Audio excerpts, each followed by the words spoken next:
महर्षि वाल्मीकि द्वारा रचित हिंदू धर्म ग्रंथ रामायण में मर्यादा पुरुषोत्तम भगवान श्री राम के जीवन पर आधारित है। रामायण में उनकी पत्नी माता सीता, भाई लक्ष्मण, पवन पुत्र हनुमान आदि जैसे कई बेहतर महत्वपूर्ण चरित्रों का गुणगान है। लेकिन इसके साथ ही असुरी शक्तियों के सम्राट लंकापति रावण, जिसका वध करने के लिए ही स्वयं भगवान विष्णु ने धरती पर पहली बार मानव रूप में अवतार लिया था, इसके साथ साथ अन्य भी बहुत सी दुष्ट ताकतों पर उल्लेख मिलता है। रामायण में उल्लेख मिलता है कि रावण के पुत्र का नाम मेघनाद था, उसका एक नाम इंद्रजीत भी था। दोनों नाम उसकी बहादुरी के लिए दिए गए थे। इंद्र पर जीत हासिल करने के उपरांत मेघनाद इंद्रजीत कहलाया और मेघनाद मेघों की आड़ में युद्ध करने के कारण पड़ा। रावण का पुत्र मेघनाद एक ऐसी दुष्ट शक्ति थी जिसका वध भगवान राम के भ्राता लक्ष्मण के हाथों हुआ था, लेकिन मृत्यु हो जाने के बाद भी अचानक कुछ ऐसा हुआ, मेघनाद का कटा हुआ सर अचानक से हंसने लगा। रावण का पुत्र मेघनाद एक दुष्ट शक्ति था। जब रावण द्वारा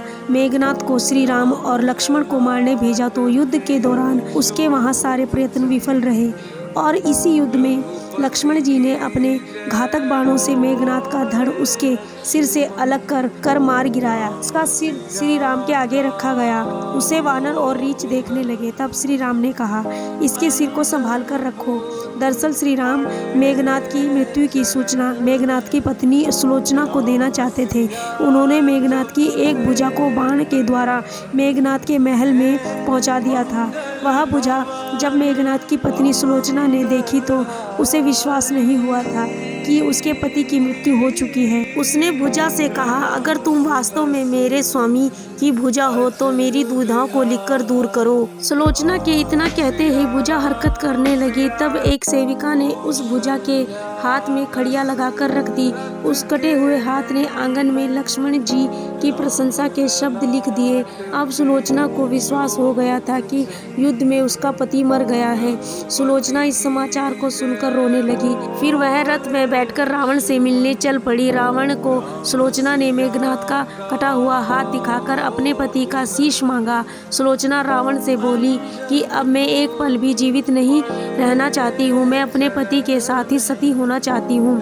तब रावण ने कहा, पुत्री 4 घड़ी प्रतीक्षा करो, मेघनाद का सिर शत्रु के सिर के साथ लेकर आता हूँ। लेकिन सुलोचना को रावण की बात पर विश्वास नहीं हुआ। तब वह सुलोचना मंदोदरी के पास गई। तब मंदोदरी ने कहा, तुम श्री राम के पास जाओ, वह बहुत ही कृपालु और दयालु हैं। सुलोचना जब श्री राम के पास पहुंची तो विभीषण ने उनका परिचय करवाया। सुलोचना ने श्री राम से कहा, हे राम, मैं आपकी शरण में आई हूँ, मेरे पति का सिर मुझे लौटा दीजिए ताकि मैं सती हो सकूं। श्री राम सुलोचना की दशा देखकर दुखी हो गए। उन्होंने कहा कि मैं तुम्हारे पति को अभी जीवित कर देता हूँ। इसी बीच उसने अपने पति की आपबीती भी सुनाई। सुलोचना ने कहा कि मैं नहीं चाहती कि मेरे पति जीवित होकर संसार के कष्टों को भोगे। मेरे लिए सौभाग्य की बात है कि मुझे आपके दर्शन हो गए, मेरा जीवन समर्थ हो गया है। अब जीवित रहने के लिए मेरी कोई इच्छा नहीं रही है। राम के कहने पर सुग्रीव मेघनाद के सर को ले आए, लेकिन उनके मन में यह आशंका थी कि मेघनाद के कटे हुए हाथ ने लक्ष्मण का गुणगान कैसे किया। सुग्रीव से रहा नहीं गया और उन्होंने कहा कि मैं सुलोचना की बात को तभी सच मानूंगा जब यहाँ नरमुंड हंसेगा। सुलोचना की सतीत्व की यह बहुत बड़ी परीक्षा थी। उसने कटे हुए सर से कहा, हे स्वामी, जल्दी हंसिए, वरना आपके हाथ ने जो लिखा है उसे यह सब सत्य नहीं मानेंगे। इतना सुनते ही मेघनाद का कटा हुआ सर जोर जोर से हंसने लगा। इस तरह सुलोचना अपने पति के कटे हुए सर को लेकर चली गई।